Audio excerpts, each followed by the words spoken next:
bem resumida e entendeu a importância das festas. Como eu disse, são 7 festas. Na nossa revista está tratando de 3 festas.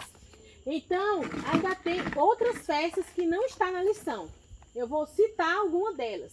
O que acontece? A festa da Páscoa, por que Deus instituiu? Deus instituiu a Páscoa desde quando? Desde quando eles estavam no Egito. Então, a partir do momento que Deus tira o povo dele do Egito, que nós estamos estudando sobre o tabernáculo, que é o lugar onde Deus era adorado no meio do deserto, e ele era móvel, e ele era a presença de Deus, representava Deus no meio do povo. Então, da mesma forma, Deus instituiu as festas. Então, as festas estavam ali relacionadas a quê? Principalmente que nós temos que guardar. A importância e o porquê das festas. As festas são importantes. A gente não pode simplesmente dizer, porque festa é apenas uma satisfação humana. É porque a festa é uma coisa carnalidade. Porque festa... Não, gente. Quem mistificou isso, quem colocou isso, foi o Deus desse século. Que colocou na mente das pessoas.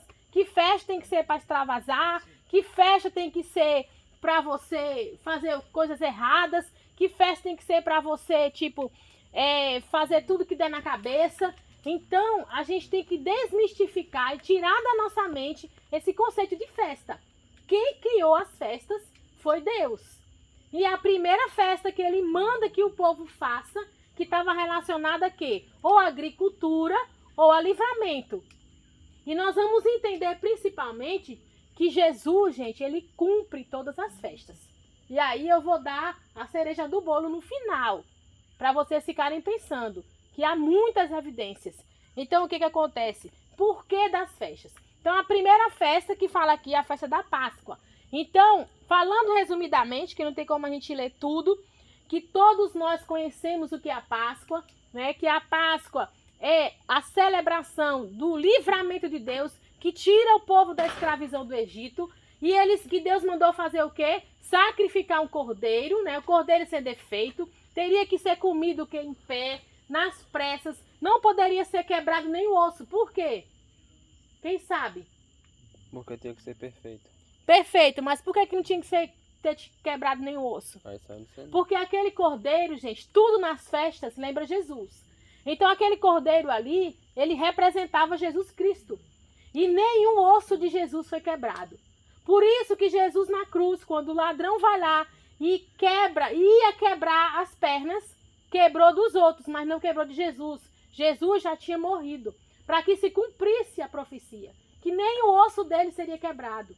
Então, por isso que o cordeiro tinha que ser comido por inteiro, porque ele não poderia ser quebrado, nem o osso dele arrancado.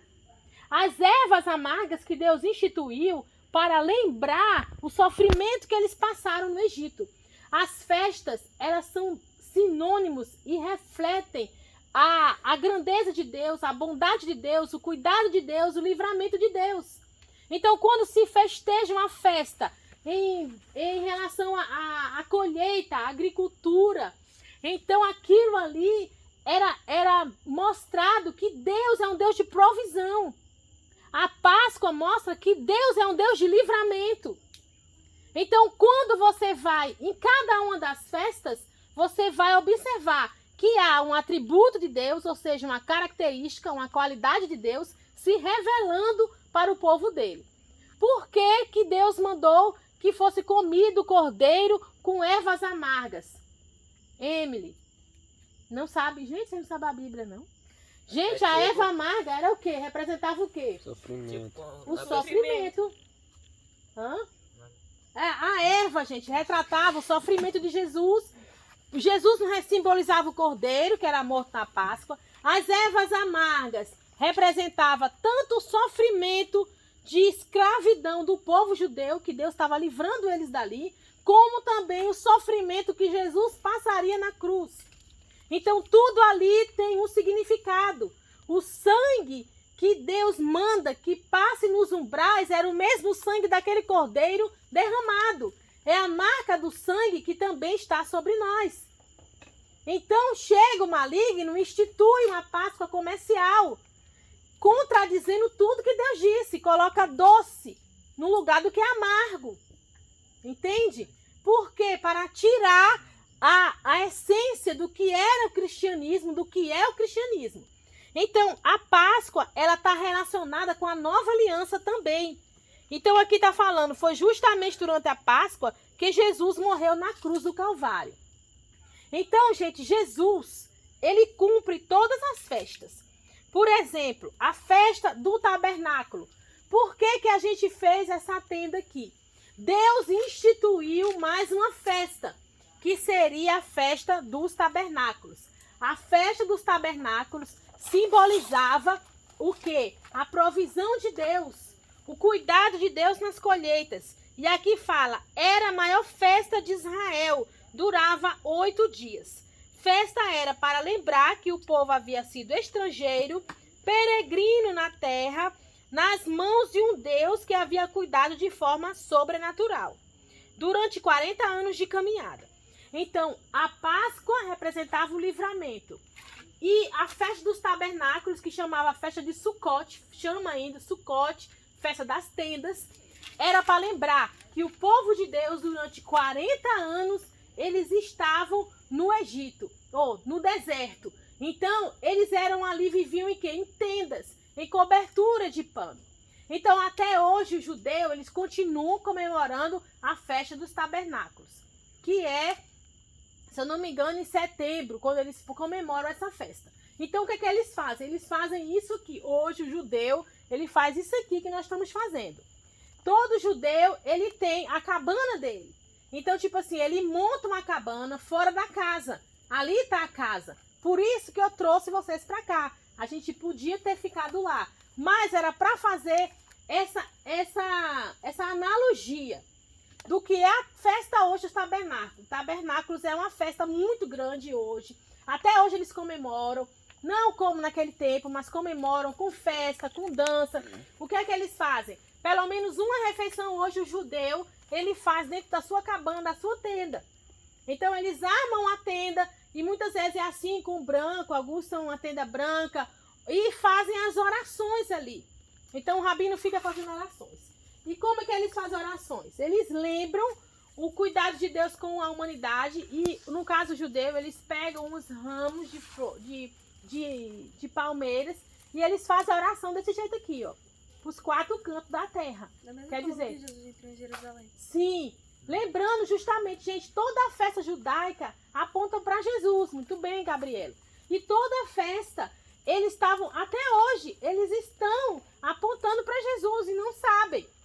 É Jesus, entende? As festas é Jesus.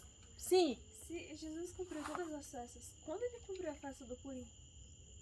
Olha, a festa do Purim eu não sei te falar, porque a festa do Purim, na verdade, é a festa que foi instituída quando é o livramento da rainha Esther, não é isso? Então, essa festa hoje, ela já foi um pouco, digamos assim, poluída pelos judeus, nesse sentido. Como é que eu vou dizer? Hoje eles fazem mais ou menos como se fosse um carnaval. Eles jogam cores nas pessoas e tudo. Mas no tempo da rainha Esther, a festa do Purim era uma festa que lembrou-se que o povo de Deus foi livrado da morte. Agora, as festas que Jesus cumpriu e a que ele ainda cumprirá, e há uma relação com essas festas todas. Por exemplo, a festa do tabernáculo. Quando eu estava lá no GF, na casa do Misael, eu falei o quê? Que Jesus, lemos aquele texto de João, quando ele se levanta e ele fala no último dia da festa. Que festa era? Era o tabernáculo, no 8º dia. Então, na festa dos tabernáculos, eles faziam menção de uma água, levavam uma água e eles falavam que aquela água era a salvação e que eles iam beber daquela água de salvação. Então, quando Jesus chega no último dia da festa, ele fala, quem tem sede vem a mim e beba. Eu que sou essa água, hoje se cumpre essa festa. O que Jesus quis dizer? Que as festas, elas já estavam ali se cumprindo nele próprio. Todas as festas que apontavam para Jesus se cumpriam em Jesus. Então Jesus, ele vem justamente quando Jesus morre também, como aquele cordeiro, ele morreu na Páscoa. Ele ressuscitou nas festas dos pães, ele vem no Pentecoste através do Espírito Santo, que é uma festa de quê? De colheita, que a gente vai ler aqui. Então, gente, todas as festas, quando eles pegavam aquelas festas ali, tudo ali era Jesus. Igualmente o tabernáculo, que era tudo Jesus. Então, a festa de Pentecostes fala assim, o Pentecoste, a própria expressão diz que era uma festa que deveria ser realizada